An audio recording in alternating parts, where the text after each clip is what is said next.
What's up, Kansas City? I'm your host, Glenn Brian Frizzell. Today we are filming in the historic 18th and Vine Jazz District. Today's special guest is on the November election ballot. He's seeking your vote for the Jackson County office of Jackson County Executive. We have with us Royals Hall of Famer, member of the Royals 1985 World Series Championship team, Mr. Frank White. Thank you, Glenn. Nice to be here. Can you tell us what you want your constituents to know about being on the ballot? I've been on the ballot. I'm running for the remaining 2 years of the previous county executive's term. Then I'll have to run again in 2018. On the ballot, there are a lot of things on the ballot this year. The things that I support on the ballot, combat being one. I think we need combat for our community. It saves lives through drug prevention, and I think it was voted first in 1989. It's been renewed every 7 years since then, and it says helps. We really look at it from the anti-violence standpoint also, and the violence that we have in our community today. We definitely need all the support we can to help us in that area. We also support our automobile sales tax. That gives our automobile dealers near the state line, and so it makes them operate not at a disadvantage. Those are tax dollars that should be in Missouri, not across the state line. So I do support that tax. Also, we have our Jackson County Legislature voted on our prescription drug monitoring program that we're bringing to the county, and that is high priority for the county because it does help prevent abuse of prescription drugs. It also helps save lives throughout the county. Now, we should mention the general election is next Tuesday. The polls will be open from 6 a.m. to 7 p.m. We strongly can't tell you who to vote for, but we do urge that you do participate and exercise your right to vote. Now, you have a recognizable face. Can you tell us a little bit about what celebrity can do, what benefits being a celebrity has? I think it has a double benefit. I think it can be a benefit in your favor, and I think it can be a benefit not in your favor. I think that when you have the career that I had by growing up here in Kansas City and being a part of the community for my entire life, and also participating in professional baseball for 18 years and being able to be a world champion and just really extend yourself to the community in so many different ways through charitable givings, through just being able to be in a position to make people feel good for the most part.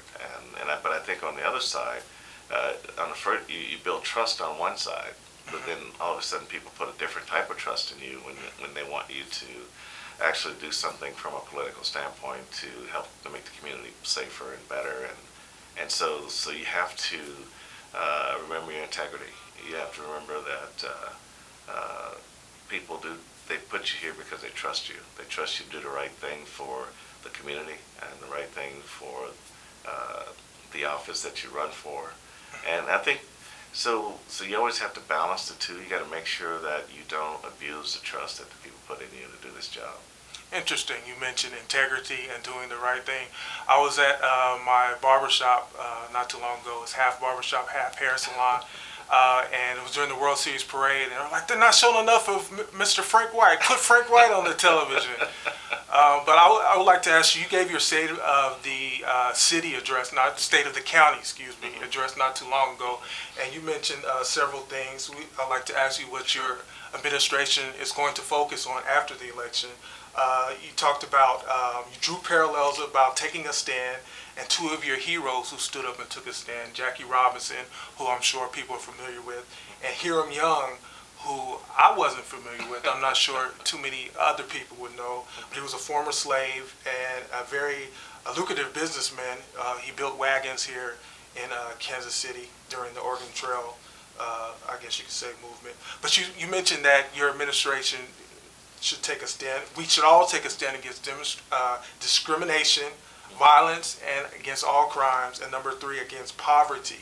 And you said Jackson County must back up those, stand and back up those words with deeds. How do you plan to do that, Mr. White? Well, we have to, when you go into the political realm of things, you'd like to go in and the next day have everything work out right. But you have to learn how to work in between the government to try to get things done. But my whole thing is, when I ran for office, I didn't run for office to get reelected. I ran for office to do the right thing at the right time in the right situation. And I'm not here to be a career politician. I think career politicians are made by the good deeds that they do. And so what we try to, I'm focusing on people in our community. I'm focusing on being able to increase the pay of the people that work for the county. There's so many people at the poverty level in their pay, trying to get those people up to where they feel great about coming to work, they feel good about themselves, and I feel like it's going to also make them healthier. And if I might interject, how will you do that? Is that a uphill battle? It's all about managing the budget, and you have to have your priorities, and everybody has their wants and needs, but I think that you have to look at the whole picture and what you're trying to get accomplished. And my goal is to just try to make sure that I do what's going to be right for the people. And if there's a legacy that's going to be left for me, it's not going to be in bricks and mortar. It's going to be in what kind of job did I do to improve the quality of life, not only the people that work for the county, but the people that live in the county that the county serves. And you do have a record of working in the community even before you were seeking here political office. I know that you also mentioned people are the focus. What is the difference between having a people need versus playing the political role? Well, I think you always have to play a little political role to get what you want sometimes, but I think that you also have to make sure you don't go too far. I think that you have to be true to yourself in the end. So the more you stand up for what is right, you won't always win, but it lessens the chance that you lose sight of what you're all about. And I'm all about integrity. I'm all about doing the right thing for people.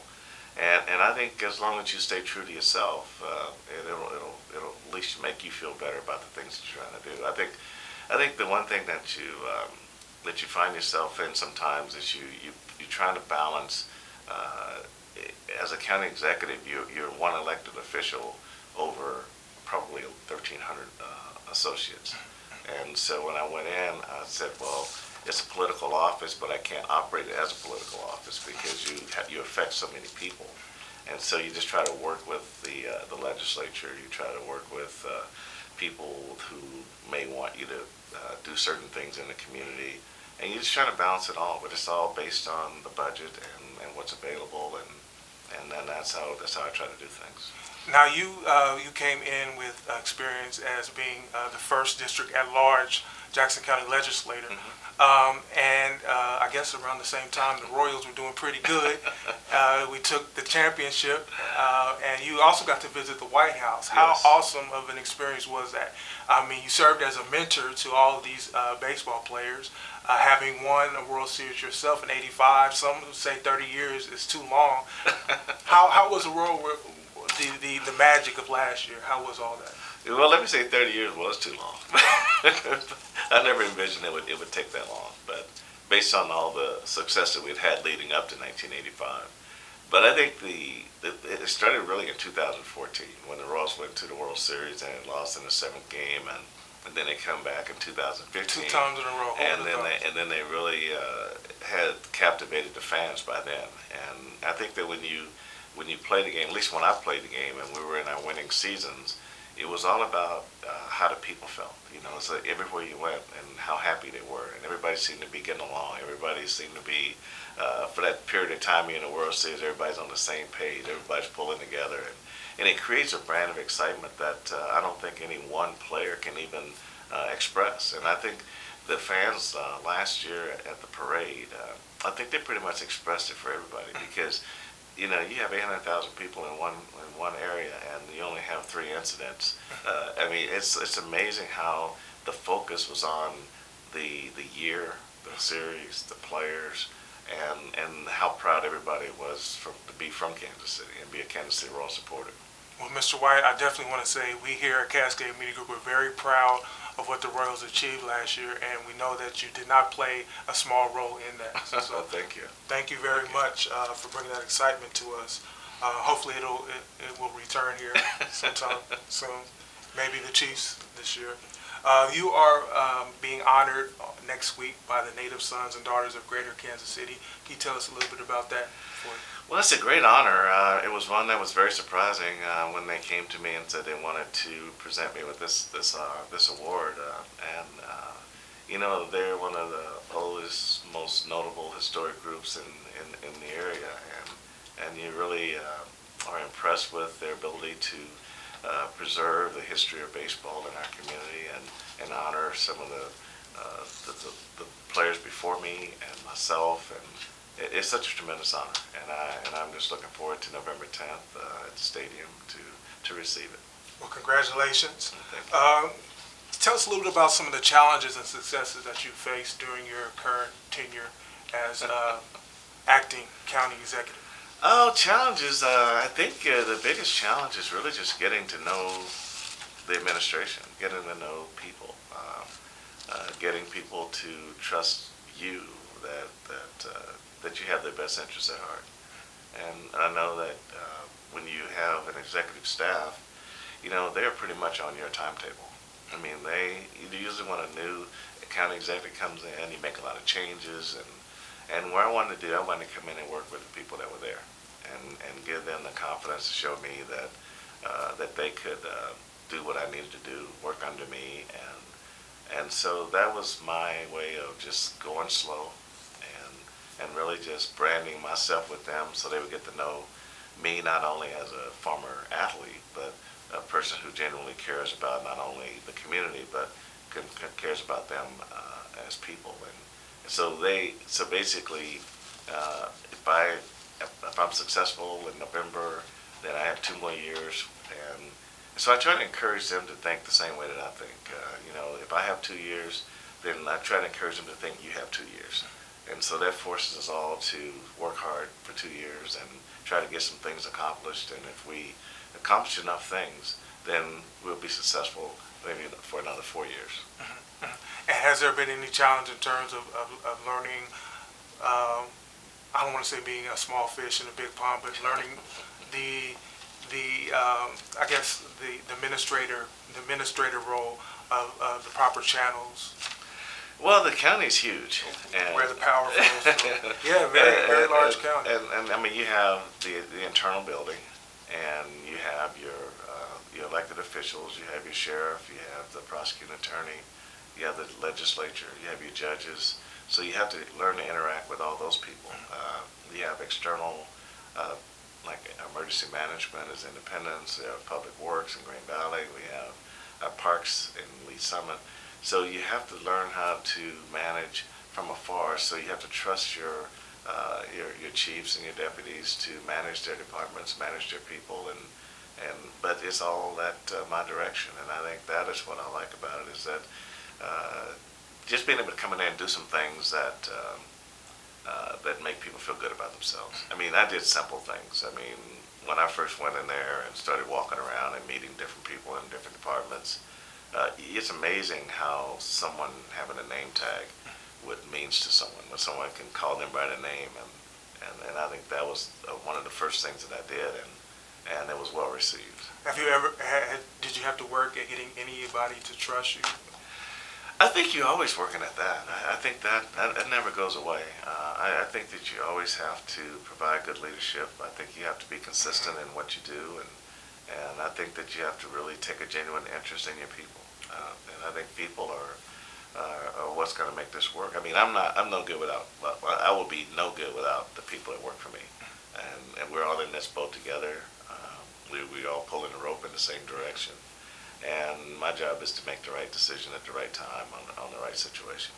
Well, we would like to, you made some interesting connections. You mentioned that this was a job that Harry Truman was in before he ascended to the presidency. And you also mentioned that the courthouse was built by former slaves, and you are the first African American in the current position of Jackson County Executive. All wonderful parallels. So we like to. Do you have anything else you'd like to share with us? I'd like to ask you about Urban Youth Academy before. Right. Well, I mean, I think we look at all of our courthouses. All of our courthouses were built by slaves, and that's what really got me interested in Hiram Young, and from Independence. And he was a slave from Tennessee who came to Lafayette County and eventually to Independence, and he bought himself out of slavery. He bought his wife out of slavery so that their kids could be raised free. And he was there at the beginning of the Santa Fe, California Oregon Trails, headed west to and it all hub. There was a hub right there in Independence, and now just sort of branched out from there. And we got into building wagons, and became a millionaire. And I think that's a great story. And there was a Hiram Elementary School in Independence that's being refurbished. There's a Hiram Young Park. And even at the Truman Library, there's big murals on the wall of Hiram Young and what he was able to get accomplished. So, but I think that those are the things that make this job that much more special. Absolutely. And then also you have the Urban Youth Academy you're just talking about. The Urban Youth Academy is not new. It started with Major League Baseball a few years ago. They built one in Compton, California. I believe there's one in New Orleans and Philadelphia. And I think there's plans in Washington, D.C.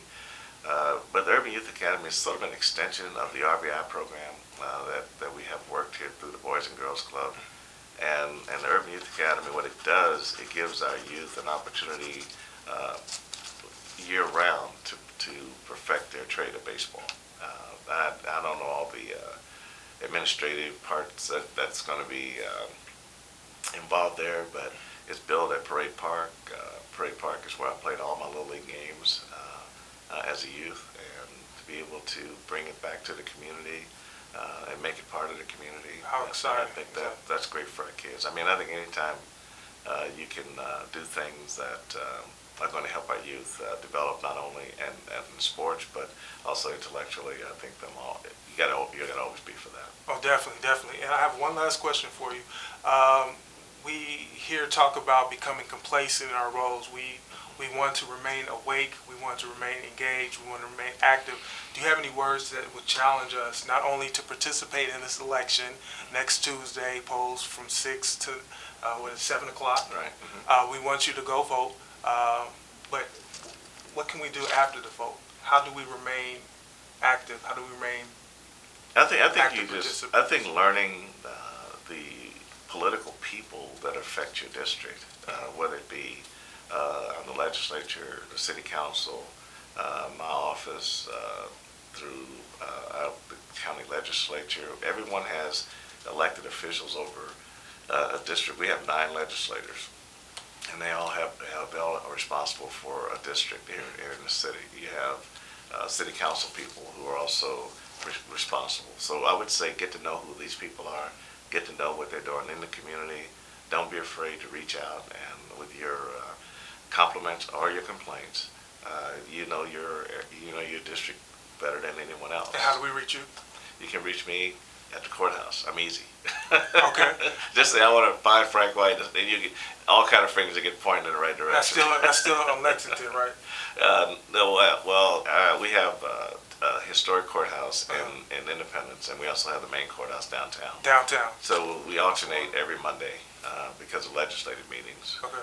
But both I'm going to be one or the other, but it won't be hard. Well, Mr. White, we'd like to thank you for sharing a little bit about yourself during this time here today. Again, we do want to remind our viewers that you're running for Jackson County Executor, and we encourage you to vote. What's Up Kansas City? Check out more video online at www.whatsupkansascity.net. And remember, the sky's the limit. Aim high. Shoot for the moon. If you miss, at the very least, you would have landed among the stars. Take care until next time. I'm IFBB Bikini Pro Cat Williams, and when I'm not working out in the gym, I'm searching the web on Cascade Media and What's Up Kansas City. So make sure you check them out.